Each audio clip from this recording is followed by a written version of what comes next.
Hello students, welcome back to our channel Concept Chasers। তো আজ আমরা করব তোমাদের নেক্সট উইকের হিউম্যান রিপ্রোডাকশন যে ক্লাসটা স্টার্ট করেছিলাম সেমিস্টার 3 এর। আজ আমরা ওই হিউম্যান রিপ্রোডাকশনেরই এর আগের ক্লাসে যতদূর হয়েছে তার থেকে আজকে স্টার্ট করব। তো আমি তোমাদের অনন্যা দিদি। তো চলো আজকের ক্লাসটা তোমাদের স্টার্ট করা যাক। তো আমরা প্রথমেই জেনে নেব এর আগের ক্লাসে কি করেছিলাম। এর আগের ক্লাসে পুরো মাইন্ড ম্যাপটা করেছিলাম, আর তার সাথে সাথে মেল রিপ্রোডাক্টিভ সিস্টেম বা পুরুষ জননতন্ত্র ওই পুরোটা কভার করে নিয়েছিলাম ওই পোর্শনটা। তো আজ আমরা কি করব, আজ করব স্ত্রী জননতন্ত্র বা ফিমেল রিপ্রোডাক্টিভ সিস্টেম। কি করব আজকে? স্ত্রী জননতন্ত্র।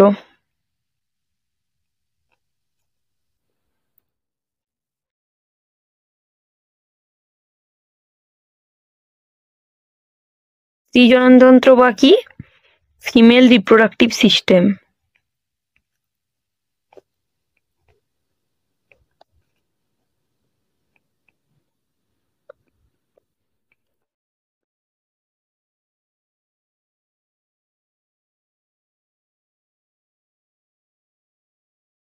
তো এটার বিষয়টা তোমাদেরকে জেনে নিতে হবে। এই ফিমেল রিপ্রোডাক্টিভ সিস্টেম বা স্ত্রী জননতন্ত্র কি?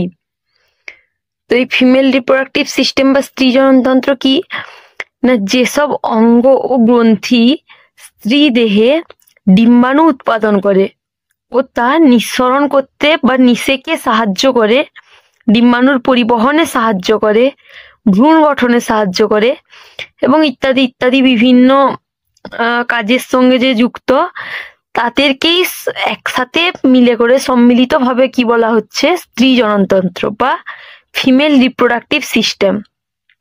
বুঝতে পারলে কি? মানে সহজ কথায় যেসব অঙ্গ বা গ্রন্থি স্ত্রী দেহে ডিম্বাণু উৎপাদনে, নিঃসরণে, নিষেকে, পরিবহনে ইত্যাদি ইত্যাদি ক্ষেত্রে সাহায্য করছে, তাকেই আমরা কি বলছি? একসাথে মিলিতভাবে স্ত্রী জননতন্ত্র। স্ত্রী জননতন্ত্র কি কয় প্রকার? স্ত্রী জননতন্ত্র হচ্ছে দুই প্রকার। কি কি? স্ত্রী জননতন্ত্র হচ্ছে দুই প্রকার।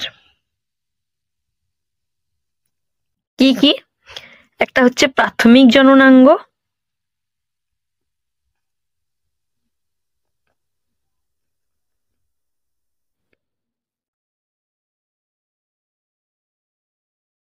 আরেকটা কি? গৌণ বা আনুষঙ্গিক।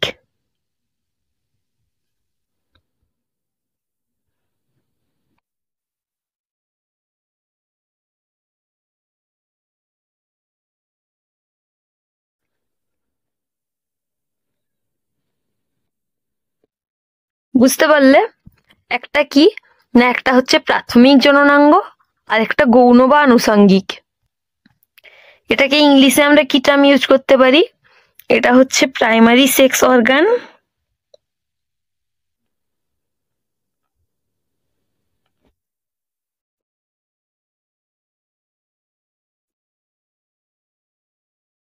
এটা কি সেকেন্ডারি বা অ্যাসেসরি।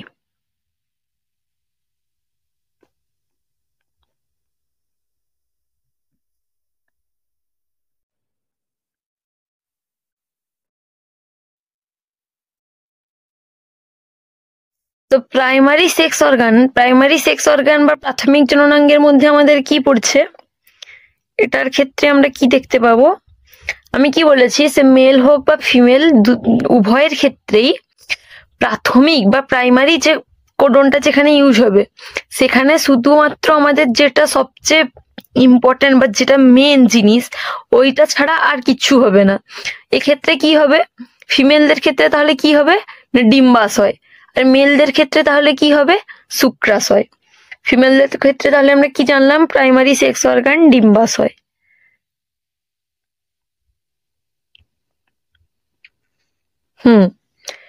এবার কি না, এবার কি রয়েছে?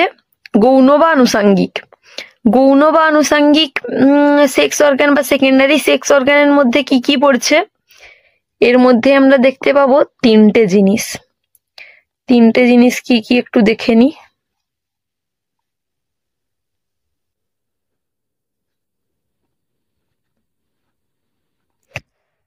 গৌণ বা আনুষঙ্গিক জননাঙ্গের মধ্যে তিনটে জিনিস কি কি কি পড়ছে? আনুষঙ্গিক অন্তস্থ গঠন, আনুষঙ্গিক অন্তস্থ গঠন,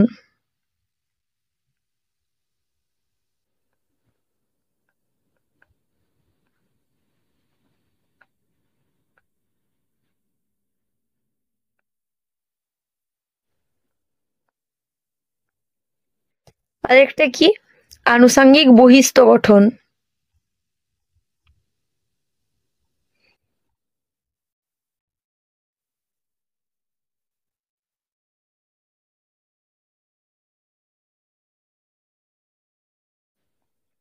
আর কি?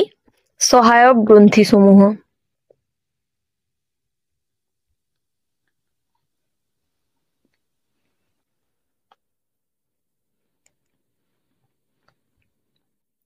মানে কি একটু বুঝে নাও। আনুষঙ্গিক অন্তস্থ গঠন মানে কি? যেগুলো আমাদের ইন্টারনাল পার্ট, যেগুলো আমাদের ভেতরে, মানে যেগুলো আমাদের এই জননতন্ত্রের ভেতরে, রিপ্রোডাক্টিভ সিস্টেমের ভেতরে অর্গ্যান, তাদেরকে আমরা কি বলছি? আনুষঙ্গিক অন্তস্থ গঠন। আর যেগুলো আমাদের বহিস্থ গঠন বা বাইরের পার্ট, তাদেরকে আমরা কি বলছি? আনুষঙ্গিক বহিস্থ গঠন। আর কি রয়েছে? সহায়ক গ্রন্থি সমূহ। সহায়ক গ্রন্থি সমূহ মানে কি বোঝাতে চাইছি? সহায়ক গ্রন্থি সমূহ বলতে আমাদের এই নিষেকের ক্ষেত্রে বা যে কোনো কাজে, মানে রিপ্রোডাক্টিভ সিস্টেমের যে কোনো কাজে, যে কোনো পার্টে যে সমস্ত গ্রন্থি সাহায্য করছে বা হেল্প করছে, তাকেই আমরা বলছি সহায়ক গ্রন্থি সমূহ। আনুষঙ্গিক অন্তস্থ গঠনে তাহলে আমরা কি কি দেখতে পাবো?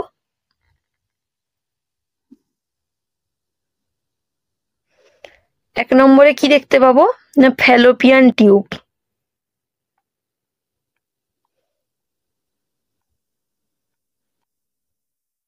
ফ্যালোপিয়ান নালী।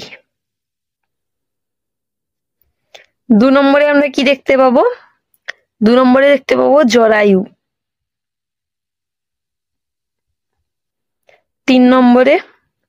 তিন নম্বরে রয়েছে ভ্যাজাইনা।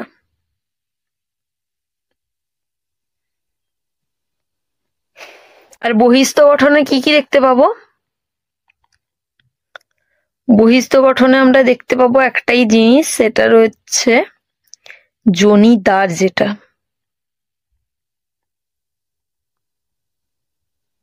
বুঝতে পারলে। আর সহায়ক গ্রন্থি সমূহতে কি কি দেখতে পাবো?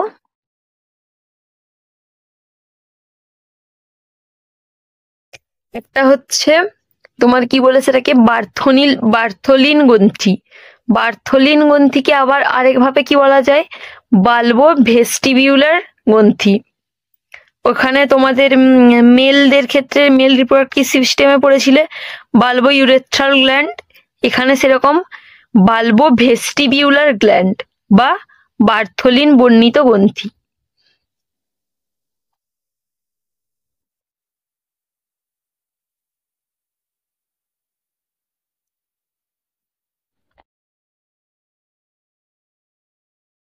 আর একটা কি দেখতে পাবো? আরেকটা রয়েছে কি মেমারি গ্ল্যান্ড বা স্তনগ্রন্থি।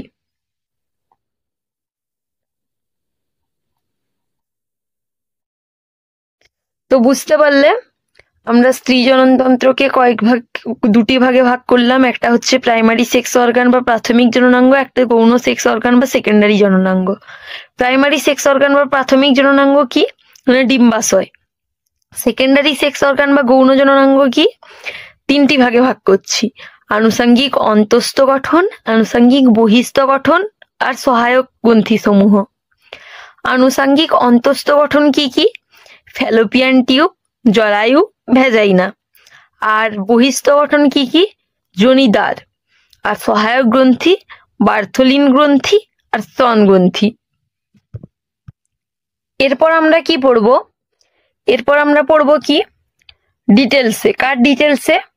প্রাইমারি সেক্স অর্গান, মানে ফিমেল প্রাইমারি সেক্স অর্গান বা স্ত্রীলোকেদের প্রাথমিক জননাঙ্গ, স্ত্রীগোনার যেটাকে বলি। তো আমরা হেডিং করি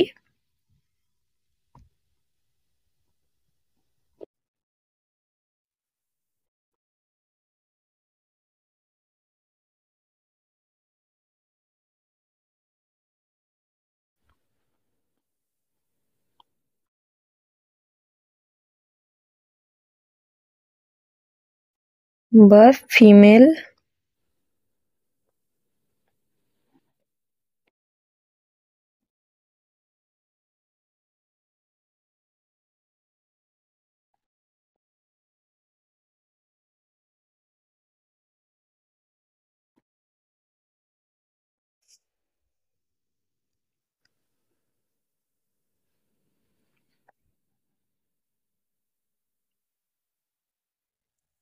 এখন আমরা পড়বো ফিমেল প্রাইমারি সেক্স অর্গান বা স্ত্রীলোকের প্রাথমিক জননাঙ্গ। ওটা কি তোমরা বুঝতেই পেরে গেছো। স্ত্রীদের প্রাথমিক জননাঙ্গ কি না ডিম্বাশয় বা ওভারি। ডিম্বাশয়ের কি কি পড়বো আমরা? ডিম্বাশয়ের অবস্থান, ডিম্বাশয়ের গঠনগত বৈশিষ্ট্য, শারীরবৃত্তীয় কার্যাবলী ইত্যাদি। তো আমরা প্রথমে ডিম্বাশয় বলে হেডিং করে নিই। ডিম্বাশয় বা এর ইংলিশ টার্মটা কি? ওভারি। এর সংজ্ঞাটা আমরা একটু জেনে নেব।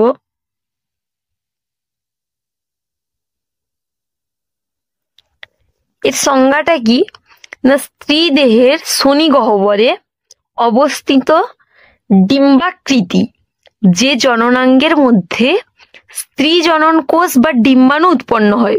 মাইন্ডে রাখবে কিন্তু কি স্ত্রী দেহে শনি গহ্বরে অবস্থিত ডিম্বাকৃতির যে জননাঙ্গের মধ্যে স্ত্রী জনন কোষ বা ডিম্বাণু উৎপন্ন হয় তাকেই কি বলা হচ্ছে না তাকেই বলা হয় ডিম্বাশয়।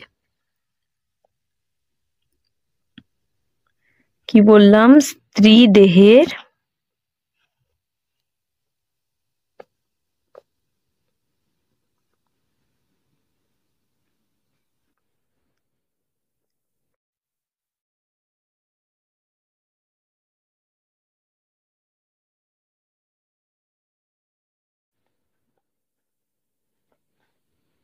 ডিম্বাকৃতির যে জননাঙ্গের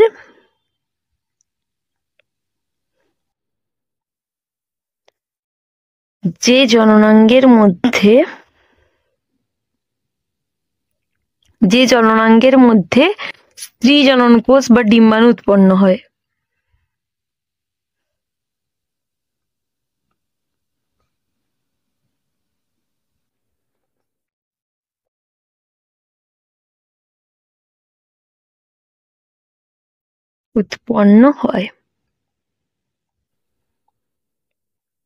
তাকে কি বলছি না তাকেই বলে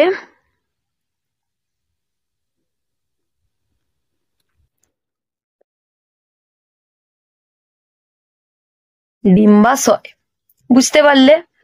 এবার আমরা ডিম্বাশয়ের অবস্থানটা জানবো। ডিম্বাশয়ের অবস্থানটা কোথায় না স্ত্রী দেহে উদর গহ্বরের নিম্ন অংশে অর্থাৎ শ্রোণী গহ্বরের জরায়ুর দুপাশে দুটি ডিম্বাশয় থাকে। প্রতিটি ডিম্বাশয়ে মেসোভেরিয়াম এর মধ্যে মানে দুটো ডিম্বাশয় যে রয়েছে প্রতিটি ডিম্বাশয়ে মেসোভেরিয়ামের মধ্যে শ্রেণী গহ্বরের পৃষ্ঠীয় প্রাচীর গাত্রের সংলগ্ন যে অংশ সেখানেই অবস্থান করছে ডিম্বাশয়। ডিম্বাশয়ের আকার আকৃতি ওজন কি না ডিম্বাশয় একটি পরিণত স্ত্রী দেহের প্রতিটি ডিম্বাশয়ের দৈর্ঘ্য কত হয়? ডিম্বাশয়ের দৈর্ঘ্য হয় 3 থেকে 4 সেন্টিমিটার। 3 থেকে 4 সেন্টিমিটার। এটা কি? এটা তার দৈর্ঘ্য।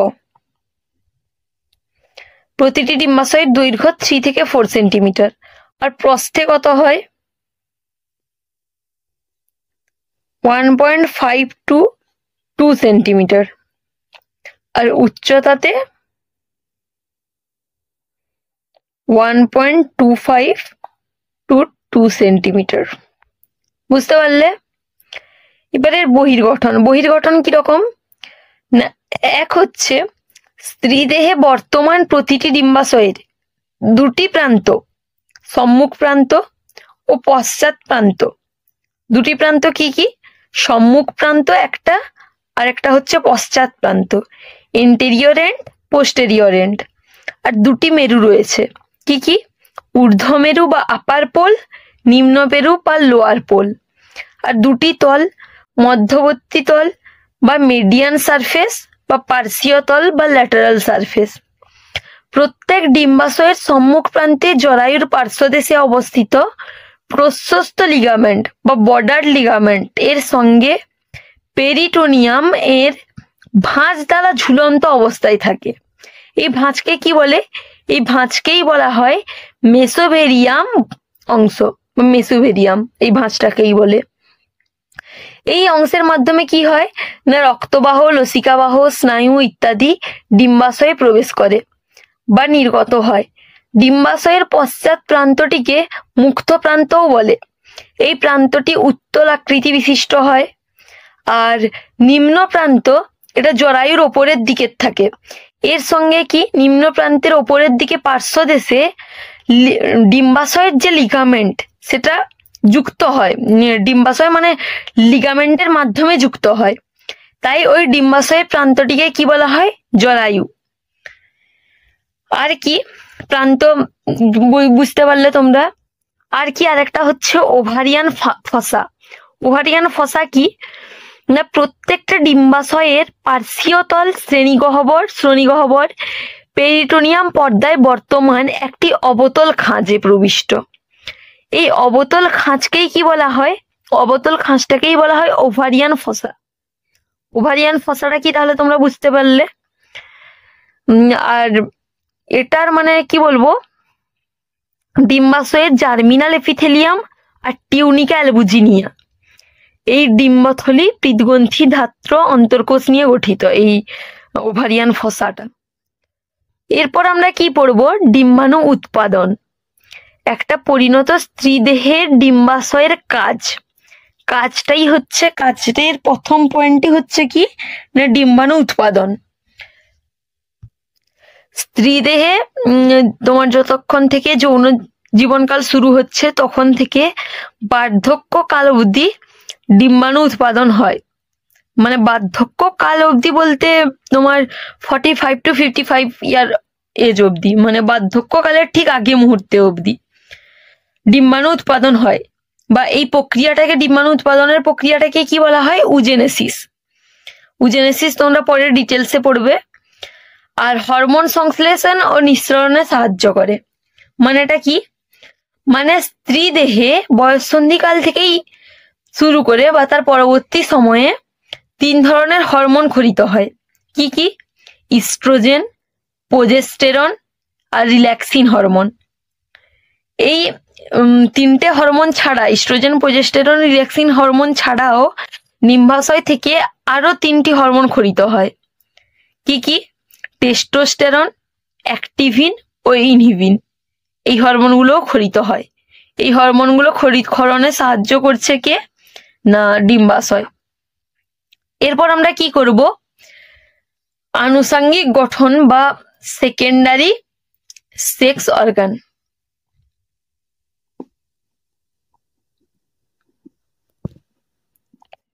আনুষঙ্গিক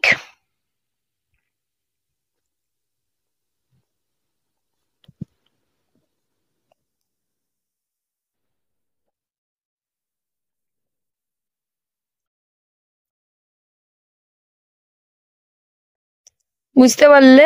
আনুষঙ্গিক গঠন আমি কাকে কাকে বলেছি সেটা তো তোমরা আগেই বুঝতে পেরেছো কি কিগুলো হবে। এবার এটা কি? মানুষের স্ত্রী জননতন্ত্রের অন্তর্গত যেসব অঙ্গ বা গ্রন্থি ডিম্বাশয় থেকে নিঃসৃত ডিম্বাণুর গ্রহণে, নিষেকে, নিষিক্ত ডিম্বাণুর পরিবহনে, রোপণে, ভ্রূণের গঠন এছাড়াও পরিস্ফুরণ ইত্যাদির কাজ করে, তাদেরকেই বলা হচ্ছে কি স্ত্রী দেহের গৌণ জননাঙ্গ বা আনুষঙ্গিক জননাঙ্গ। যেগুলি কি কি? 1 নম্বরে কি পড়ে আমাদের, তোমাদেরকে আগেই বলেছি, মানে যেটা অন্তঃস্থ গঠনের মধ্যে পড়ছে, ফ্যালোপিয়ান নালী, ফ্যালোপিয়ান টিউব।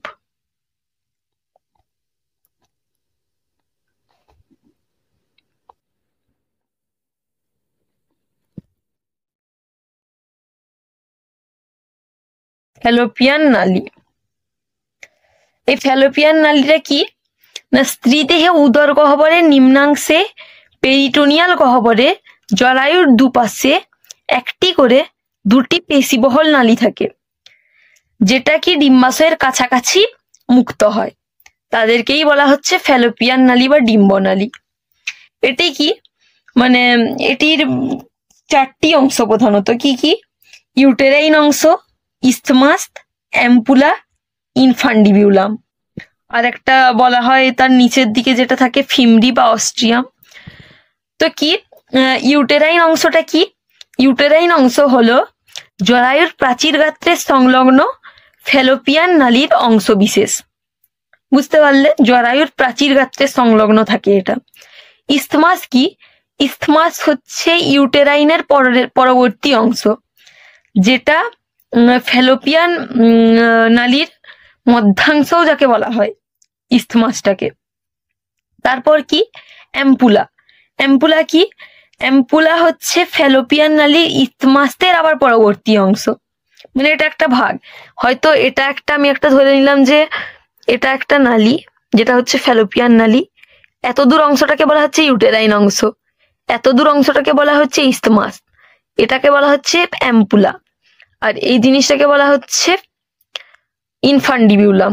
ইনফান্ডিবিউলাম অংশটা কি, এটা হচ্ছে ফ্যালোপিয়ান নালীর মুক্ত প্রান্তে অবস্থিত ফানেল আকৃতির অংশ বিশেষ। এর পরিধির অংশে কতকগুলো প্রলম্বিত আঙ্গুলের মতো অংশ দেখা যায় এরকম। এই জিনিসটাকে কি বলা হচ্ছে, এই জিনিসটাকে বলা হচ্ছে ফিমরি। এই ফিমরির কাজ কি বলতে পারবে তোমরা? এই ফিমরির কাজ হচ্ছে যখন একটা কোষের ডিম্বাণু থাকে, ধরো এটা একটা ডিম্বাণু, এই ফিমরি, এইগুলো ধরো আঙ্গুল লাইক স্ট্রাকচার ফিমরি, তো এটা ধরো ডিম্বাণু, এই ডিম্বাণুটাকে আটকে রাখতে সাহায্য করে কে না ফিমরি। আর অস্ট্রিয়াম কি, অস্টিয়াম হচ্ছে একটা ছিদ্র, এই ছিদ্রের মাধ্যমে ফ্যালোপিয়ান নালী উদর গহ্বরে উন্মুক্ত হয়। বুঝতে পারলে? এবার ফ্যালোপিয়ান নালীর প্রাচীর গাত্রে তিনটি অংশ, তিনটি স্তর বলা যায়। কি কি স্তর? মিউকাস স্তর, পেশি স্তর, আরেকটা হচ্ছে সেরা স্তর। মিউকাস স্তর কি, মিউকাস স্তর হলো ফ্যালোপিয়ান নালীর প্রাচীর গাত্রে সিলিয়াযুক্ত স্তম্ভাকার আবরণী কলা স্তর, যেটাকে কি বলা হচ্ছে মিউকাস স্তর।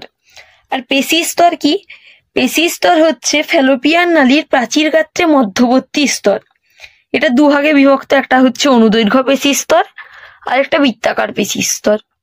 আর একটা কি সেরা স্তর, সেরা স্তর হচ্ছে ফ্যালোপিয়ান নালীর সবচেয়ে বাইরের অংশ, তাকে বলা হচ্ছে সেরা স্তর। ওভিউলেশন পদ্ধতিতে এটা হচ্ছে ফ্যালোপিয়ান নালীর বা ফ্যালোপিয়ান টিউবের কাজ কি কি, ওভিউলেশন পদ্ধতিতে নিঃসৃত ডিম্বাণু বা ডিম্বাশয় থেকে স্ত্রী দেহে উদর গহ্বরে মুক্ত হয়। এই উদর গহ্বর থেকে ডিম্বাণু অস্ট্রিয়াম নামক ছিদ্রের মাধ্যম দিয়ে ফ্যালোপিয়ান নালীতে প্রবেশ করে। তাহলে কিসের মাধ্যমে ফ্যালোপিয়ান নালীতে প্রবেশ করছে? অস্ট্রিয়ামের মাধ্যমে। এই ফ্যালোপিয়ান নালী ইনফান্ডিবুলামে অবস্থিত ফিমরি ও সিলিয়ার সঞ্চালনে ডিম্বাণুর এই প্রবেশে সাহায্য করে, যেটা বললাম। পরিণত স্ত্রী দেহের ক্ষেত্রে কি হয়, ডিম্বনালীর অন্তঃস্থ গহ্বরে মূলত অ্যাম্পুলাতে নিষেক বা ফার্টিলাইজেশন সম্পন্ন হয়। নিষেকের পর এই নালীতে নিষিক্ত ডিম্বাণুর পূর্ণতা প্রাপ্তি ঘটে। পূর্ণতা প্রাপ্তি বলতে কি বোঝানো হয়েছে, আমি নিষেক করলাম, এবার নিষিক্ত যে ডিম্বাণু সেটা ধীরে ধীরে জরায়ুর অন্তঃস্থ প্রকোষ্ঠে প্রবেশ করছে। এই ফ্যালোপিয়ান নালীর প্রাচীর গাত্রে গ্রন্থিসমূহ থেকে কোষগুলো এক প্রকার পুষ্টিরস নিঃসৃত হচ্ছে, যেটা কিনা ডিম্বাণুর পুষ্টিতে সহায়তা করছে। বুঝতে পারলে? এরপর আরেকটা অ্যাসেসরি ইন্টারনাল স্ট্রাকচার বা আনুষঙ্গিক অন্তঃস্থ গঠন সমূহ কি কি হতে পারে? জরায়ু বা ইউটেরাস।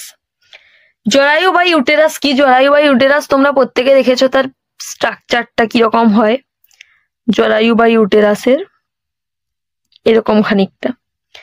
জরায়ু বা এখানটাই থাকে দুটো ডিম্বাণু টাইপের। জরায়ু বা ইউটেরাস কি?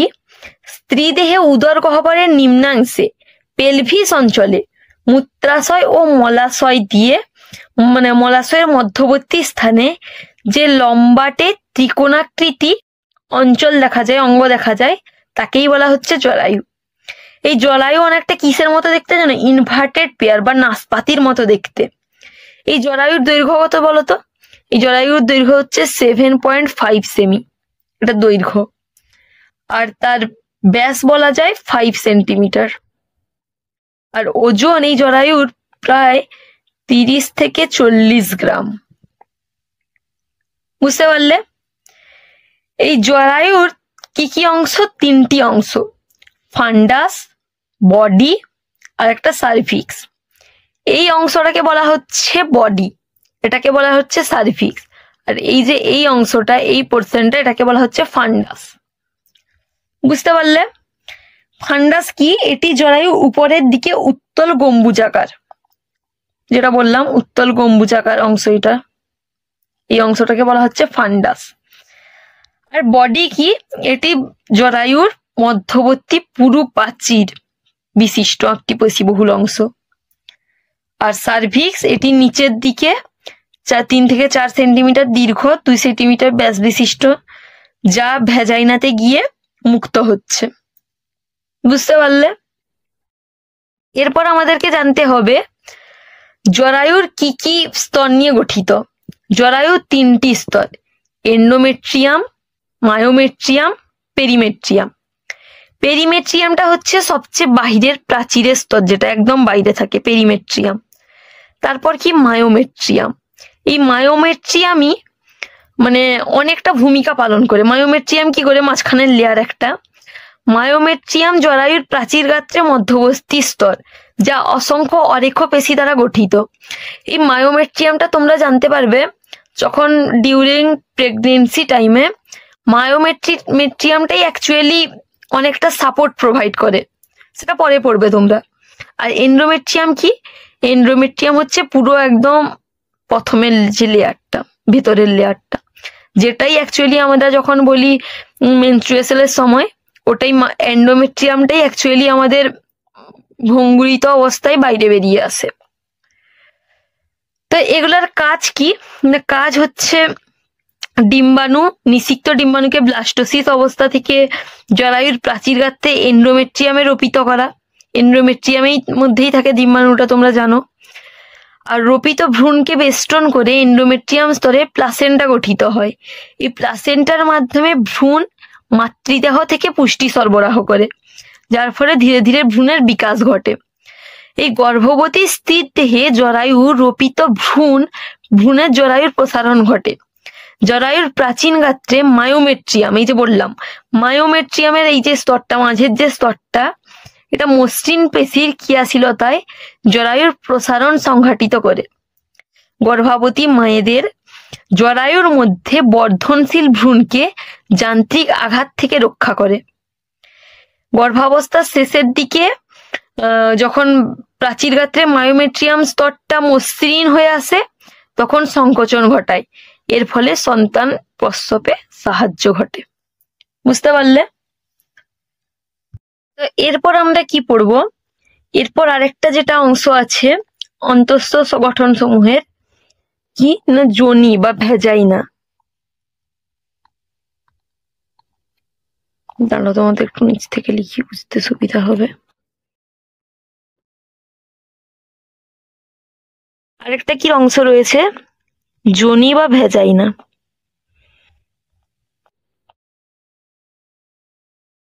যোনি বা ভ্যাজাইনা। এই যোনি বা ভ্যাজাইনা কি? যোনি বা ভ্যাজাইনা হচ্ছে স্ত্রী জননতন্ত্রের অন্তর্গত জরায়ুর সার্ভিক্স অংশের, এই যে সার্ভিক্স অংশ যেটা দেখলে, সার্ভিক্স অংশের এই ভাগটা, যেটাকে বলা হয় পশ্চাৎ ভাগ। এটা সরু হয়ে, চ্যাপ্টা সরুর মতো হয়ে যে পেশিবহুল স্থিতিস্থাপক নালী ভেস্টিবিউল পর্যন্ত বিস্তৃত, ভেস্টিবিউল পর্যন্ত বিস্তৃত তাকে বলা হচ্ছে যোনি। এর দৈর্ঘ্য গড়ে প্রায় 7.5 সেন্টিমিটার। যোনির প্রাচীর গাত্রে কয়েকটি অনুপ্রস্থ ভাঁজ দেখা যায়, যেটাকে কি বলে ভ্যাজাইনাল রুগাই। ভ্যাজাইনাল রুগাই, যে ভাঁজ দেখা যায় এরকম, এই যে এরকম যে ভাঁজ দেখা যায়, এই ভাঁজগুলোকে কি বলছে, ভ্যাজাইনাল রুগাই।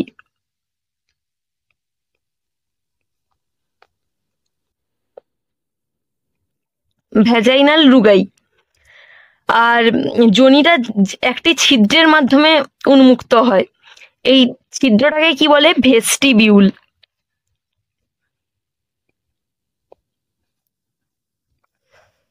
এই ছিদ্রটাকে বলে ভেস্টিবিউল বা যোনি ছিদ্র, বা একে বলা হয় ভ্যাজাইনাল অরিফিস, ভ্যাজাইনাল অরিফিসও বলে।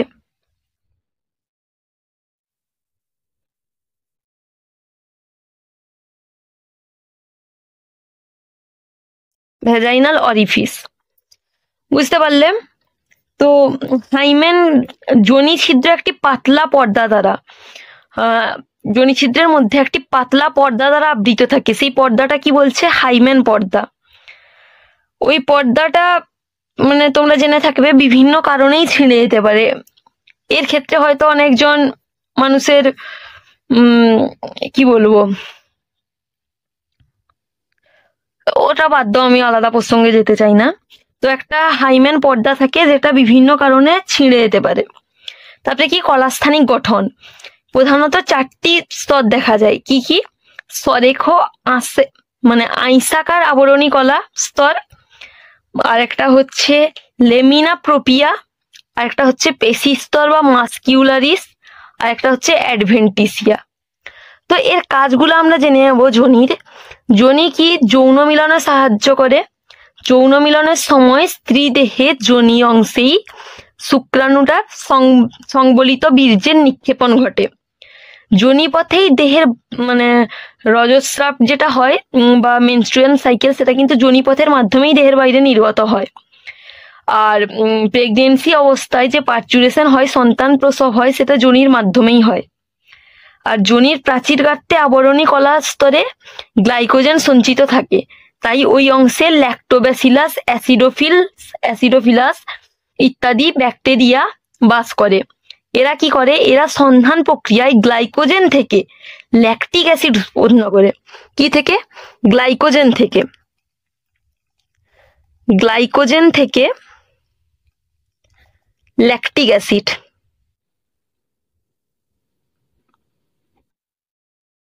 বুঝতে পারছো?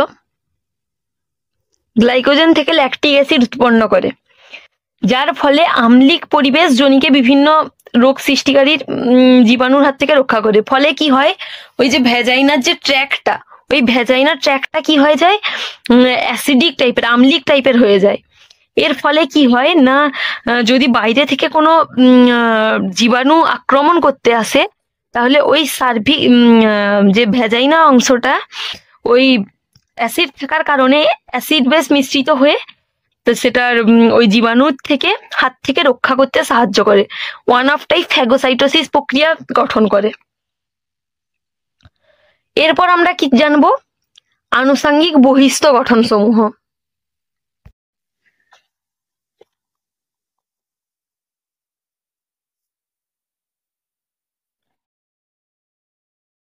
আনুষঙ্গিক বহিস্থ গঠন সমূহ,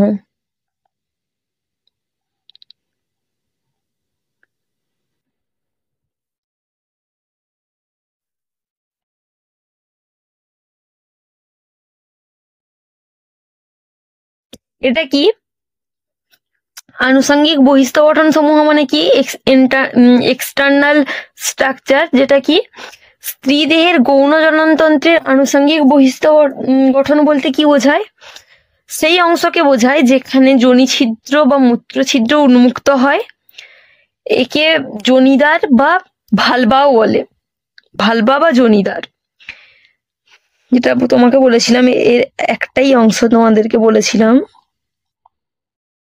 যোনিদ্বার বা ভালভা। বুঝতে পারলে? এই ভালভা বা জনিতদ্বারের আবার কয়েকটি অংশ রয়েছে। কি কি? মন্স পিউবিস। 1 নম্বর কি হচ্ছে? মন্স পিউবিস।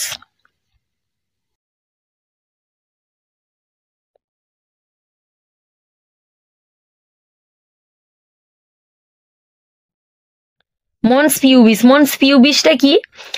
ভেস্টিবিউলের ওপরের দিকে সিম্ফাইসিস পিউবিসের ওপর মেদকলা সঞ্চয়ের ফলে এই অংশটি গঠিত হয়।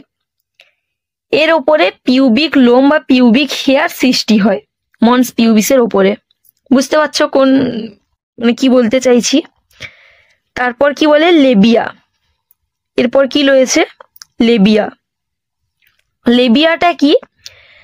লেবিয়াটা হচ্ছে বাইরে থেকে দৃশ্যমান একটি অংশ, যেটা দুটি অংশ নিয়ে গঠিত। একটা হচ্ছে লেবিয়া মেজোরা, একটা লেবিয়া মাইনোরা। লেবিয়া মেজোরা হচ্ছে লেবিয়ার বাইরে দুপাশে মন্স পিউবিসের ঠিক নিচে অবস্থিত পুরু ত্বকের ভাঁজকে বলা হয় লেবিয়া মেজোরা। এই অংশে পর্যাপ্ত মেদকলা থাকে, এছাড়াও ঘর্মগ্রন্থি, সিবেসিয়াস গ্রন্থি ইত্যাদি যুক্ত থাকে। আর লেবিয়া মাইনোরা কি? লেবিয়া মেজোরার ভেতরের দিকে অপেক্ষাকৃত পাতলা ভাঁজকে লেবিয়া মাইনোরা বলে। এখানে পিউবিক লোম সৃষ্টি হয় না, মেদকলা ও ঘর্মগ্রন্থির সংখ্যা অনেক কম, আর সিবেসিয়াস গ্রন্থি অসংখ্য দেখা যায়।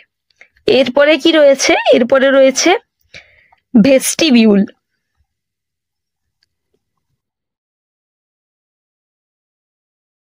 ভেস্টিবিউল। ভেস্টিবিউল কি?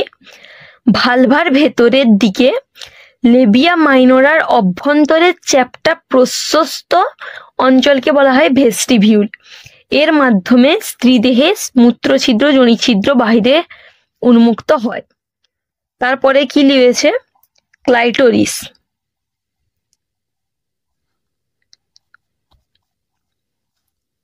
ক্লাইটোরিস। ক্লাইটোরিসটা কি? ক্লাইটোরিসটা হচ্ছে মূত্রছিদ্রের ঠিক উপরে অবস্থিত আঙ্গুলের মতো প্রবর্ধকের সাথে লেবিয়া মাইনোরা যুক্ত হয়, তাকেই বলা হচ্ছে ক্লাইটোরিস। এই ক্লাইটোরিস স্ত্রীদেহের এই অংশটি পুরুষদের পেনিসের মতো সংবেদনশীল। বুঝতে পারছো? এটি একটি পাতলা আবরণী দ্বারা ঢাকা থাকে, যাকে বলা হয় প্রিপিউস। এগুলোর কাজ কি? এসবের কাজ হচ্ছে ভালবার যৌন মিলনে সহায়তা করে। এই অংশে বর্তমান মূত্রছিদ্রের মাধ্যমে মূত্র দেহের বাইরে নির্গত হচ্ছে। ভালবাতে বর্তমান যোনিছিদ্রের মাধ্যমে কি হচ্ছে? মাসিক যে রজতচক্র বা মেনস্ট্রুয়াল সাইকেল, এটা দেহের বাইরে নির্গত হচ্ছে। আর গর্ভাবস্থার সময় বা প্রেগনেন্সির কালে পার্চুরেশনে হেল্প করছে। আর কি রয়েছে? আর রয়েছে সাপোর্টিভ গ্ল্যান্ড বা সহায়ক গ্রন্থি সমূহ।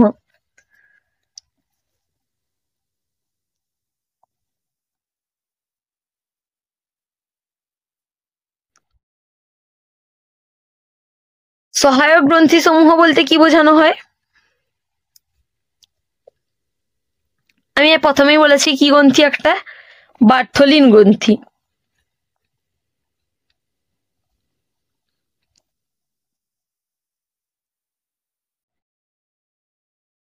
বার্থলিন গ্রন্থিকে কি বলা হয়? নাকি সহায়ক গ্রন্থি। বার্থলিন গ্রন্থিটা কি?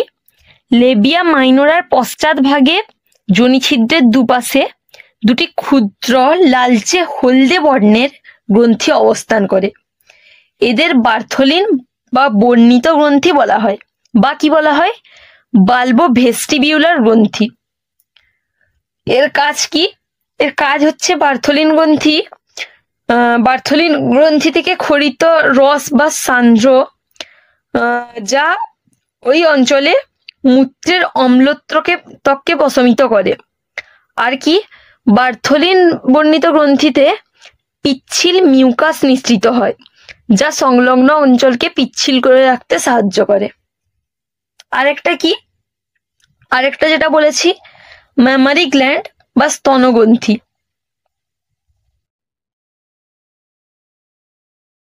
স্তনগ্রন্থি বা ম্যামারি গ্ল্যান্ড, এটা কি? না, এটা জানো যে স্ত্রী দেহে বক্ষের অঙ্ক দেশে তৃতীয় থেকে ষষ্ঠ পঞ্জরাস্থি পর্যন্ত বিস্তৃত অংশ জুড়ে রয়েছে স্তনগ্রন্থি। স্তনগ্রন্থি কি করে না, সন্তান প্রসবের পরে দুগ্ধক্ষরণে সাহায্য করে বা ল্যাকটেশনে সাহায্য করে। স্তনগ্রন্থি প্রকৃতপক্ষে পরিবর্তিত ঘর্মগ্রন্থি, কিন্তু এটি দুগ্ধ নিঃসরণকারী ত্বকীয় গ্রন্থি। স্তনগ্রন্থির শীর্ষে রয়েছে বৃন্ত বা নিপল, যাতে 15 থেকে 25টি ছিদ্র রয়েছে। শিশু ভূমিষ্ঠ হওয়ার পরে বা পার্চুরেশনের পরে এই ছিদ্রের মাধ্যমেই ল্যাকটেশন বা দুগ্ধ নিঃসরণ ঘটে। আর কি, নিপেল সংলগ্ন বৃত্তাকার রঙ্গক সমৃদ্ধ অংশকে কি বলে, অ্যারিওলা।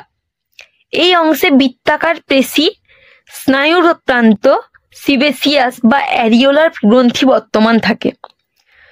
এই অ্যারিওলার গ্রন্থির আরেকটা নাম কি জানো তো, মন্টোগোমারি বর্ণিত টিউবার কল। বুঝতে পারলে? আর কি না, প্রত্যেক স্তনগ্রন্থিতে প্রায় 15 থেকে 20টি গ্রন্থিময় খণ্ডে বিভক্ত। এরা পরস্পর তন্তুময় সংযোজক কলা দ্বারা পৃথক থাকে। এদের এই কলাগুলোকে স্তনগ্রন্থির কি বলা হয়, সাসপেন্সারি লিগামেন্ট। আর কি রয়েছে না, এই স্তনগ্রন্থির প্রত্যেকটা খণ্ড আবার উপখণ্ডে বিভক্ত, যেগুলা বিভিন্ন সূক্ষ্ম নালিকা বর্তমান, যেখানে তাদেরকে কি বলে, ল্যাকটিফেরাস নালী। এই ল্যাকটিফেরাস নালী প্রত্যেক নালীর সঙ্গে অসংখ্য প্রকোষ্ঠময় অ্যালভিওলাই গঠন করে। এই স্তনগ্রন্থির প্রত্যেক অ্যালভিওলাস এর প্রাচীর গাত্রে একটি কোস্তর বিশিষ্ট ঘনকাকার গ্রন্থিময় আবরণী কলা বর্তমান, যেটা পার্চুরেশনের পরে কোষসমূহ থেকে দুগ্ধ উৎপন্ন হয়। যেটা কি, স্তনগ্রন্থির অ্যালভিওলাস ও ল্যাকটিফেরাস নালীর প্রাচীর গাত্রে ভিত্তি পর্দার কাছাকাছি মসৃণ পেশিকোষ বা পরিবর্তিত আবরণী কোষ থাকে, যাদের মায়ো এপিথেলিয়াল কোষও বলা হয় বা বাস্কেট কোষও বলা হয়। এই বাস্কেট কোষ কি না, অ্যালভিওলাস থেকে দুগ্ধ নিঃসরণ ঘটে। কয়েকটি ল্যাকটিফেরাস নালী প্রান্ত স্তনবৃন্তের কাছাকাছি যুক্ত হয়ে প্রকোষ্ঠময় অংশ গঠন করে। এদেরকে কি বলে, ল্যাকটিফেরাস সাইনাস। ল্যাকটিফেরাস সাইনাস, মনে রাখবে নামগুলো। এই অংশে কি হয় না, দুগ্ধ সাময়িকভাবে সঞ্চিত থাকে। পরে সেই দুগ্ধ ল্যাকটিফেরাস সাইনাস থেকে ক্ষুদ্র ছিদ্রনালীর মাধ্যমে স্তনবৃন্ত অংশে মুক্ত হয়। বুঝতে পারলে? এর কাজ কি? এর কাজ জানো যে পার্চুরেশনের পরে মাতৃদেহে দুগ্ধের সংশ্লেষ, দুগ্ধ নিঃসরণে সাহায্য করে। আর গর্ভাবস্থার শেষের দিকে স্তনগ্রন্থিতে দুগ্ধ উৎপাদন শুরু হয়ে যায়। কিন্তু সেই দুগ্ধক্ষরণ বা নিঃসরণ সন্তান ভূমিষ্ঠ হওয়ার পরেই কিন্তু ঘটে। সেই দুগ্ধ পান করলে শিশুরা পুষ্টি লাভ করে, জানোই, আর এটা বলার কিছু নেই। তো এই হচ্ছে আমাদের টোটাল সেকেন্ডারি সেক্স অর্গান। এখন আমরা পড়বো স্ত্রী জননতন্ত্রের কয়েকটি অস্বাভাবিকতা বা disorder of female reproductive system. কি পড়বো না, স্ত্রী জননতন্ত্রে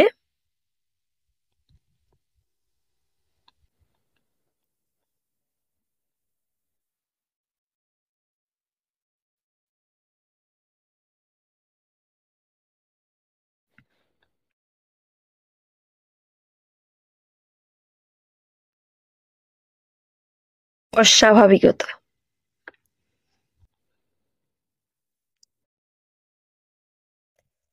এখানে কি না, 1 নম্বরে যেটা আমরা পড়বো, এটা কি, ওভারিয়ান সিস্ট।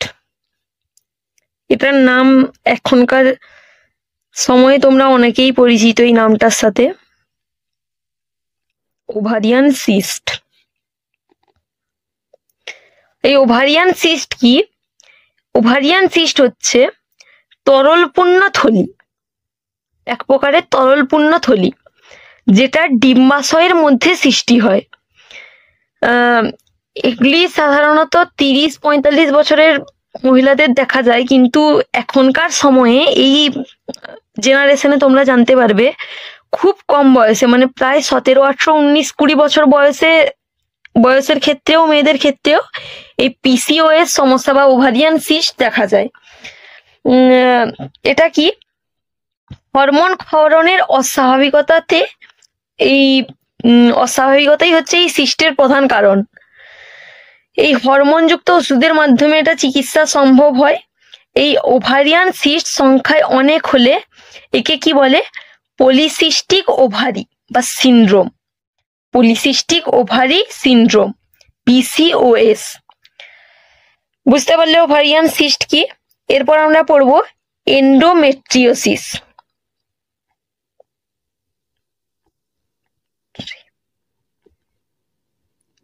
এন্ডোমেট্রিওসিস এন্ডোমেট্রিওসিস কি? এন্ডোমেট্রিওসিস হচ্ছে এক্ষেত্রে জরায়ু বাইরের প্রাচীরের গাত্রেও এন্ডোমেট্রিয়ামের কলাস্তরে অবস্থান করে। এই কলাস্তর ক্রমশ পেলভিক অঞ্চলে এবং ডিম্বাশয়ের নিকটবর্তী অঞ্চলে বিস্তৃত হয়। এটাও সেই সাধারণত 30, 35, 40 বছর মহিলাদের হয়ে থাকে। তবে এটা কি কারণে হয় সেটা এখনো অবধি জানা যায়নি। এই জরায়ুতে অস্ত্রোপচার, ইনফ্লামেশন প্রভৃতির কারণে এই রোগ থাকে। এক্ষেত্রে ডাক্তাররা মানে রোগটা কি কন্ডিশনে আছে সেই অনুযায়ী ট্রিটমেন্ট করেন। আরেকটা কি? Ovarian cancer.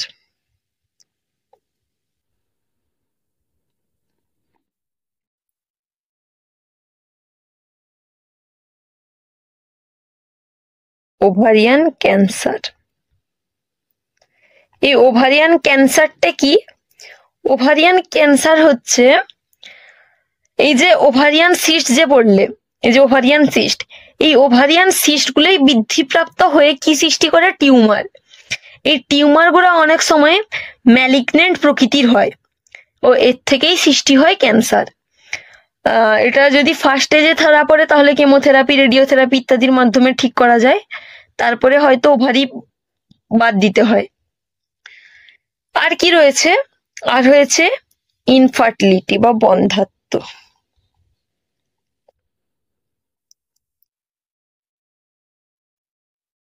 এই রোগটার সাথেও তোমরা অনেকেই পরিচিত। বন্ধ্যাত্ব বা ইনফার্টিলিটি কি না? জীবন বলছি, স্ত্রী জননতন্ত্রের বিভিন্ন অস্বাভাবিকতা জনিত কারণে যদি কোনো মহিলা সন্তান ধারণে অক্ষম হয় তাহলেই সেই অস্বাভাবিকতাটাকে কি বলা হয়? বন্ধ্যাত্ব। আর কি না, আর রয়েছে সার্ভাইকাল ক্যান্সার।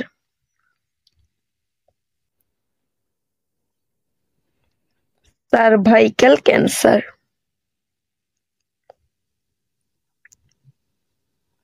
সার্ভাইকাল ক্যান্সারটা কি? সার্ভাইকাল ক্যান্সার হচ্ছে, এটি হয়তো কিছু একটু প্রাপ্তবয়স্ক মহিলাদের ক্ষেত্রে দেখা যায়। সার্ভিক্সের কোষগুলির গঠন পরিবর্তন হয়, এর ফলে ক্যান্সারের সৃষ্টি হয়। ওটাও সেই সেম, কেমোথেরাপি যদি ফার্স্ট স্টেজে ধরা পড়ে কেমোথেরাপি, রেডিওথেরাপির মাধ্যমে চিকিৎসা হয়, না হলে এরপরে হয়তো আরো কিছু আলাদা ট্রিটমেন্ট করতে হয়। তারপরে কি? Uterine cancer.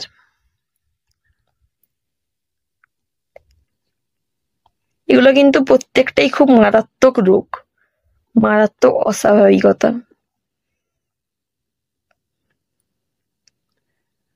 Uterine cancer, uterine ক্যান্সারটা কি? এটাও সাধারণত একটু প্রাপ্তবয়স্ক মহিলাদের ক্ষেত্রে দেখা যায়। নাকি জরায়ুর কলাকোষে অস্বাভাবিক বৃদ্ধি দেখা যায়, যা ম্যালিগনেন্ট টিউমার সৃষ্টি করে। এই রোগের ক্ষেত্রেও তার নির্দিষ্ট কোনো কারণ জানা যায়নি, তবে ওবেসিটি, পলিসিস্টিক ওভারি প্রভৃতির কারণের জন্যই এই ইউটেরাইন ক্যান্সার হয় বা ধরা পড়ে। এর ক্ষেত্রেও সেই সেম ট্রিটমেন্ট। আর একটা কি রয়েছে না, ব্রেস্ট ক্যান্সার।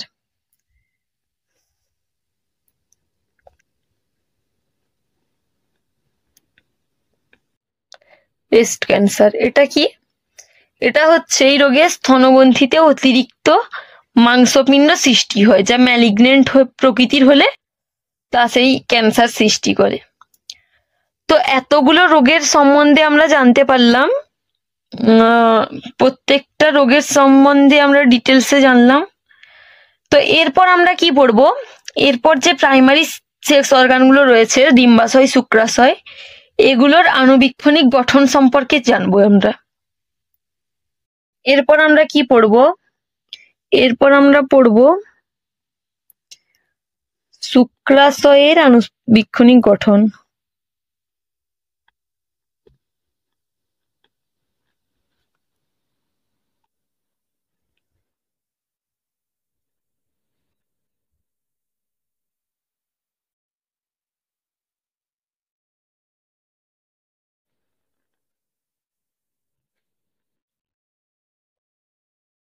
শুক্রাশয়ের আণুবীক্ষণিক গঠন।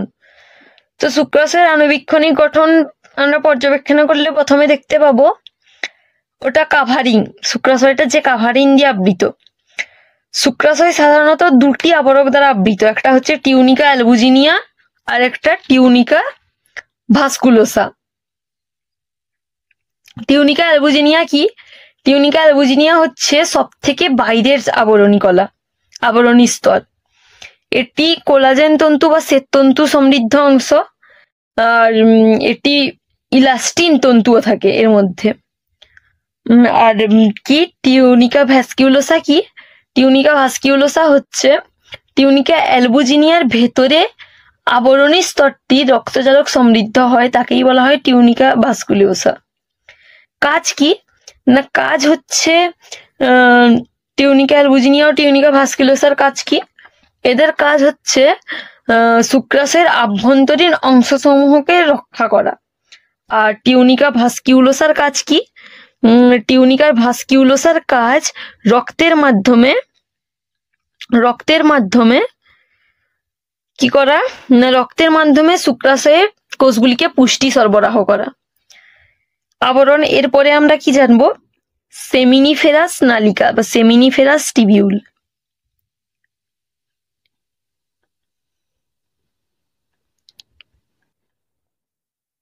নালিকা,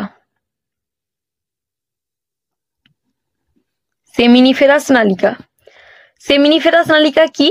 শুক্রাশয়ের লোবিউলের স্ট্রোমার মধ্যে সাধারণত 1 থেকে 2টো শুক্রাণু উৎপাদক নালিকা বা সেমিনিফেরাস নালিকা থাকে। এই নালিকাগুলি কুণ্ডলাকৃতি হয়, এগুলির দৈর্ঘ্য প্রায় 30 থেকে 80 সেন্টিমিটার হয়। আর কি প্রস্থচ্ছেদে প্রত্যেক সেমিনিফেরাস নালিকার বাইরের দিকে ভিত্তি পর্দা ও ভেতরের দিকে জার্মিনাল এপিথেলিয়াম থাকে, এটা মার্ক করবে। বাইরের দিকে ভিত্তি পর্দা আর ভেতরের দিকে জার্মিনাল এপিথেলিয়াম। আর সেমিনিফেরাসের জার্মিনাল এপিথেলিয়ামের প্রধানত 2টি কার্যকরী, এটা হচ্ছে স্পার্মাটোগোনিয়াল কোষ থাকে আর সাটরি কোষ থাকে। স্পার্মাটোগোনিয়াল কোষ আর সাটরি কোষ কি? স্পার্মাটোগোনিয়াল কোষকে ভাগ করা যায় বিভিন্ন ভাগে, যেমন কি কি? স্পার্মাটোগোনিয়া, প্রাথমিক স্পার্মাটোসাইট, গৌণ স্পার্মাটোসাইট, স্পার্মাটিড, স্পার্মাটোজোয়া। স্পার্মাটোগোনিয়াল কোষ বা শুক্রাণু উৎপাদনকারী কোষ, যেটা কি জার্মিনাল এপিথেলিয়ামের শুক্রাণু উৎপাদনকারী কোষ, সেটা জার্ম কোষ বা স্পার্মাটোগোনিয়াল কোষ বলে। এই কোষগুলি বিভিন্ন বাইরের থেকে ভেতরের দিকে বিভিন্ন ভাবে বিন্যস্ত, যেমন কি কি? স্পার্মাটোগোনিয়া, প্রাথমিক স্পার্মাটোসাইট, গৌণ স্পার্মাটোসাইট, স্পার্মাটিড, স্পার্মাটোজোয়া। বুঝতে পারলে? এরপর কি পড়বো না, শুক্রাণু উৎপাদনকারী কোষের কাজ। শুক্রাণু উৎপাদনকারী কোষকে সেমিনিফেরাস নালিকা। সেমিনিফেরাস নালিকার অন্তর্গত জার্ম বা শুক্রাণু উৎপাদনকারী কোষগুলি শুক্রাণু উৎপাদনে মুখ্য ভূমিকা পালন করে। আর একটা কি, যেমন সাটলি কোষ। সাটলি কোষ কি? সাটলি কোষ হচ্ছে সেমিনিফেরাস নালিকার প্রাচীর গাত্রে স্পার্মাটোগোনিয়াল কোষ ছাড়াও শুক্রাণু উৎপাদনে আরেকটি কোষ দেখা যায়, সেটা কি? সাটলি কোষ। এই কোষগুলি লম্বাটে ও বহুভুজাকৃতি হয়। প্রত্যেক সাটলি কোষ একটি সুস্পষ্ট নিউক্লিয়াস বর্তমান। এই কোষের সাইটোপ্লাজমে গ্লাইকোজেন, লিপিড দানা, লম্বাটে, মাইটোকন্ড্রিয়া ইত্যাদি বা এন্ডোপ্লাজমিক রেটিকুলাম ইত্যাদি সূক্ষ্ম তন্তুরূপে থাকে। সাটলি কোষের কাজ কি? সাটলি কোষের কাজ হচ্ছে অপরিণত শুক্রাণুর মস্তক অংশ সাটলি কোষে প্রথিত থাকে। এই অপরিণত শুক্রাণুর সাটলি কোষগুলিকে ধীরে ধীরে পরিণতি লাভ করে ধাত্রী কোষে পরিণত করা। তারপর কি শুক্রাণু উৎপাদনের পূর্ণতা দশায় সাইটোপ্লাজমের বর্জ্য অংশ বা ত্রুটিপূর্ণ কোষগুলিকে ফ্যাগোসাইটোসিস প্রক্রিয়ায় বিনষ্ট করে ফেলা। এই কোষগুলি পরিণত শুক্রাণুর গুচ্ছাকারে বীর্যে মুক্ত হয়। বুঝতে পারছো? আর একটা সেল কি রয়েছে, লেডিক বর্ণিত অন্তর্কোষ। লেডিক বর্ণিত অন্তর্কোষ বা লেডিক সেল কি? ইন্টারস্টিসিয়াল সেল বা লেডিক সেল। এটা হচ্ছে শুক্রাশয়ের মধ্যস্থ সেমিনিফেরাস নালিকার স্ট্রোমা অঞ্চলে অবস্থান করে। এটাকেই বলা হয় লেডিক বর্ণিত সেল। এই লেডিক সেল ডিম্বাকার নিউক্লিয়াস থাকে লেডিক সেলে।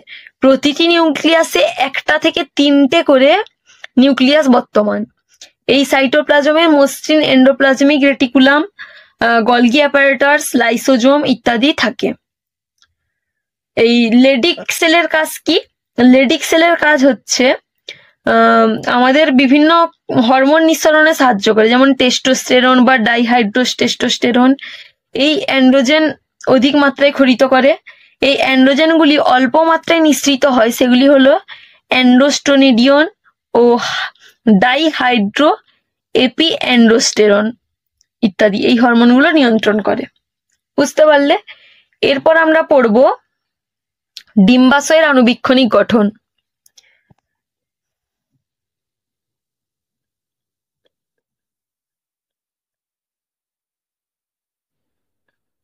ডিম্বাশয়ের আণুবীক্ষণিক গঠন।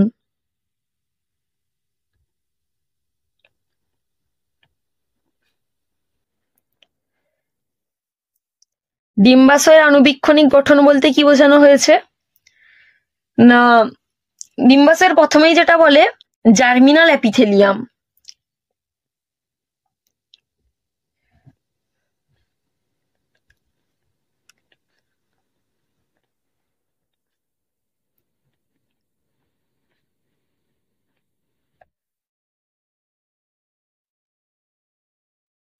জার্মিনাল এপিথেলিয়াম এটি কি? ডিম্বাশয়ের সবচেয়ে বহিস্থ যে কলাস্তরটি তাকেই বলা হচ্ছে জার্মিনাল এপিথেলিয়াম। আর ডিম্বাশয়ের বাইরে অবস্থিত আবরণকে এক স্তরে সাজিয়ে কলাস্তর যে গঠিত, কলাস্তর আবরণী কলা দ্বারা গঠিত। জার্মিনাল এপিথেলিয়াম হচ্ছে আদি কলাস্তর। এর কাজ কি?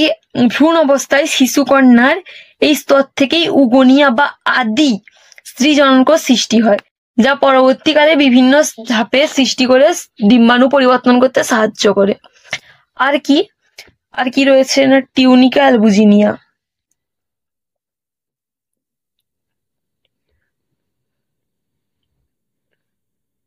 টিউনিকা অ্যালবুজিনিয়া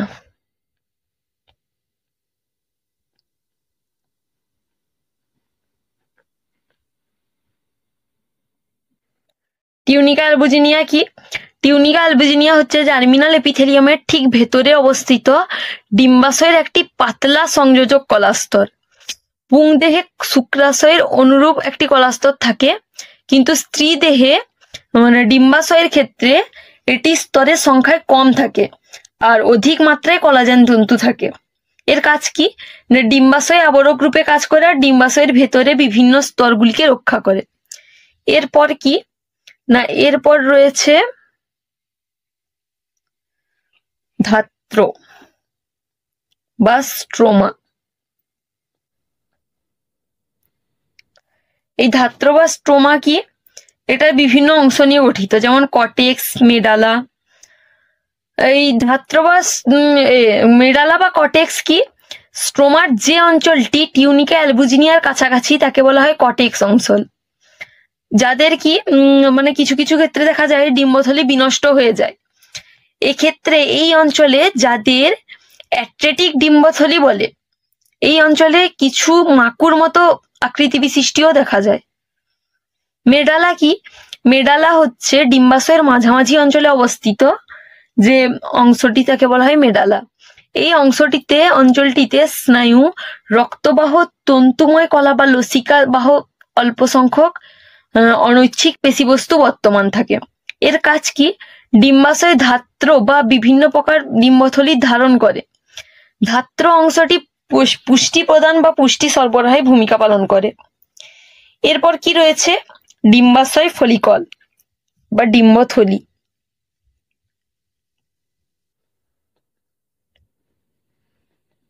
ডিম্বথলি বা ডিম্বাশয় ফলিকল, এটা কি না? ডিম্বাশয়ের ফলিকল জার্মিনাল এপিথেলিয়াল স্তরের প্রান্তীয় কোষের প্রান্তীয় অংশের কোষগুলি বিচ্ছিন্ন হয়ে ডিম্বাশয় ফলিকল গঠন করে। এই ফলিকল সদ্যজাত শিশুকন্যার ডিম্বাশয়ে অপরিণত ফলিকলের সংখ্যা কত হবে? 2.5 থেকে 5 লাখ। আর প্রাপ্ত বয়ঃসন্ধিকালে স্ত্রীদের কত হবে? 1 থেকে 2 লাখ। বার্ধক্যকালে এটা প্রায় 0 হয়ে যায়। এরপরে কি পড়বো না? আদি ডিম্বথলি বা প্রাইমর্ডিয়াল ফলিকল। আদি ডিম্বথলি কি?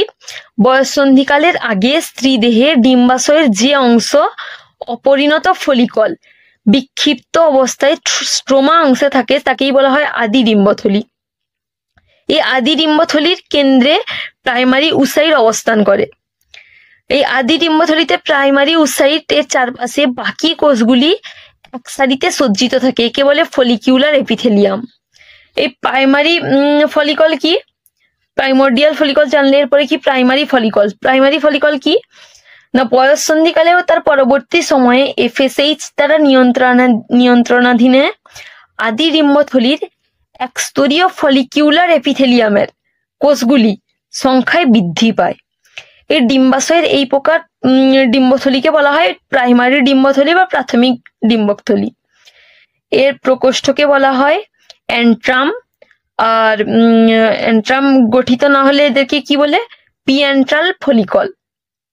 আর ফলিকিউলার এপিথেলিয়ামের বাইরের দিকে সংযোজক কলা বা স্ট্রোমার কোষগুলিকে সিকাল কোষের স্তরও বলা হয়। বুঝতে পারলে? এরপরে কি? গৌণ ডিম্বথলি। গৌণ ডিম্বথলিটা কি? গৌণ ডিম্বথলি হচ্ছে প্রাথমিক ডিম্বথলি থেকে গৌণ ডিম্বথলি বা গৌণ ফলিকল সৃষ্টি হয়। প্রাইমারি উসাইটের বাইরে একটি আবরক সৃষ্টি হয় যাকে বলে জোনা পেলুসিডা। এই জোনা পেলুসিডা বাইরের দিকে গ্র্যানুলোসা কোষগুলি বিভাজিত হয়ে অনেক কোষ সৃষ্টি করে। গ্র্যানুলোসা কোষের ভিত্তি পর্দায় 2টি স্তরে বিন্যস্ত থাকে। কি কি? Theta interna, theta externa. Theta ইন্টারনাটা হচ্ছে একটি ভেতরের স্তর রক্তবাহ সমন্বিত, আর থিটা এক্সটার্না একটি বাইরের স্তর তন্তুময় স্তর দ্বারা গঠিত। বয়ঃসন্ধিকালের পরবর্তী সময়ে এফএসএইচ নিয়ন্ত্রণাধীনে প্রাথমিক ডিম্বথলির গ্র্যানুলোসা কোষগুলি অন্তর্বর্তী স্থানে তরল পদার্থ দ্বারা বিন্দু আকারে জমা হয়, একেই বলা হয় লিকার ফলিকিউলি। লিকার ফলিকিউলি তরল পদার্থ প্রকোষ্ঠময় অংশে গঠিত হয়, একেই বলে অ্যান্ট্রাম। এই অ্যান্ট্রাম অবস্থায় ডিম্বথলিগুলোকে বলা হয় গৌণ ডিম্বথলি বা অ্যান্ট্রাল ফলিকল। পরিণত ডিম্বথলি কি? বা গ্রাফিয়ান ফলিকল। পরিণত ডিম্বথলি অনেক সময় কোষস্তর থাকে, এদেরকে বৃহদাকার ডিম্বাণুও এখানে বৃহদাকার ডিম্বাণু অবস্থান করে। ডিম্বাণুকে ঘিরে কয়েক প্রকার গ্র্যানুলোসা কোষ থাকে। এই অ্যান্ট্রাম গহ্বরে সঞ্চিত লিকার ফলিকিউলির বাইরে লিকার ফলিকিউলির পরিমাণ বৃদ্ধি পায়। এই অ্যান্ট্রাম গহ্বর আয়তনও বাড়তে থাকে। ডিম্বাণু বা প্রাথমিক উসাইটের ডিম্বথলির এক প্রান্ত স্থানান্তরিত হয়। এর ফলে কি না? এই ফলিকিউলার এপিথেলিয়াম কোষ 2টি স্তরে বিভক্ত হয়। ডিসকাস, একটা হচ্ছে ডিসকাস প্লোরিজেরাস আর একটা হচ্ছে কিউমিউলাস উফোরাস। ডিসকাস প্রোলিজেরাস বা কিউমিউলাস উফোরাস আর একটা হচ্ছে মেমব্রেনা গ্র্যানুলোসা। এর অবস্থান কি? এক্ষেত্রে ভিত্তিপর্দার উপরে থিকা ইন্টারনা ও থিকা এক্সটার্না নামক 2টি স্তর থাকে, যেটা কিনা বাইরে থেকে গৌণ উসাইডের সাইটোপ্লাজমের বাইরের দিকে ভাইটেলাইন পর্দা দ্বারা ঘিরে থাকে জোনা পেলুসিডা। এর কাজ কি? গ্রাফিয়ান ফলিকল মধ্যস্থ ডিম্বাণুর পরিণতি ঘটায় আর এটা ওভিউলেশনে সাহায্য করে। আর ডিম্বথলির থিকা ইন্টারনাল স্তরে কোষগুলি ইস্ট্রোজেন ক্ষরণ করে। এরপর কি পড়বো? এরপর পড়বো কর্পাস লিউটিয়াম। কর্পাস লিউটিয়াম কি? কর্পাস লিউটিয়াম হচ্ছে স্ত্রীলোকের রজত চক্রের 16-14তম দিনে ওভিউলেশনের পরে ডিম্বথলি বিদীর্ণ হয়। এই বিদীর্ণ ডিম্বথলি দিয়ে পৃথগ্রন্থি পরিণত হয়। এই ওভিউলেশনের পরে ঘটে এটা। ওভিউলেশনের পরে বিদীর্ণ গ্রাফিয়ান ফলিকিল গ্র্যানুলোসা কোষগুলো দ্রুত বিভাজিত হয়ে আবার আকারে বৃদ্ধি পায়। এই অভ্যন্তরীণ অ্যান্ট্রাম গহ্বরটা বন্ধ হয়ে যায়। ফলে কি হয় না, এরা সাংকব আকার ধারণ করে। এদের সাইটোপ্লাজমে হলদে লিউটিন নামক রঞ্জক পদার্থ জমা হয়, যেটা এই কোষগুলি যার ফলে নাম কি হয়েছে? লিউটেইন কোষ। আর কি করে না, নিষেক বা গর্ভাধান না ঘটলে রজত চক্রের 28তম দিনে ক্ষয়প্রাপ্ত হয়ে তন্তুময় সাদা অংশে পরিণত হয়। একে কি বলে? একে বলে কর্পাস অ্যালবিক্যানাস। যে অংশটা পড়ে থাকে তাকে বলে কর্পাস অ্যালবি। এর কাজ কি না, এর কাজ হচ্ছে এলআইচ হরমোন বা লিউটিনাইজিং হরমোন নিঃসরণ করে। আর কি না, প্রোজেস্টেরন নামক হরমোন নিঃসৃত করতে সাহায্য করে, যেটা কিনা গর্ভাবস্থায় শরীরবৃত্তীয় কার্যগুলিকে নিয়ন্ত্রণ করে। আর একটা পয়েন্ট কি রয়েছে না, আন্তর্কোষ বা ইন্টারস্টেসিয়াল সেলস। আন্তর্কোষ কি? ডিম্বাশয়ের মধ্যস্থ আন্তর্কোষ অবিদীর্ণ ফলিকলের কোষসমূহ বা স্ট্রোমার কোষ থেকে উৎপন্ন হয়। যাদের ডিম্বাশয়ের আন্তর্কোষ বলা হচ্ছে, যেটা কিনা মানে কি বলবো, দলবদ্ধভাবে পলিহেড্রাল কোষ দেখা যায়, যেটা আন্তর্কোষ নামেই পরিচিত। এই আন্তর্কোষ সংলগ্ন অঞ্চলটা রক্তজালক সমৃদ্ধ হয়।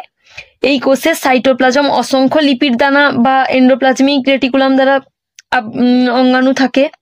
এর কাজ কি না, ডিম্বাশয় আন্তর্কোষ থেকে ইস্ট্রোজেন নামক হরমোন ক্ষরিত হয়। বুঝতে পারলে তার কাজটা? এরপরে যেটা রয়েছে ফলিকিউলোজেনেসিসের হরমোনের নিয়ন্ত্রণ। ফলিকিউলোজেনেসিস কি? ডিম্বাশয়ের ডিম্বথলি বা ফলিকলের উৎপত্তিকে পরিস্ফুরণকেই বলা হয় ফলিকিউলোজেনেসিস।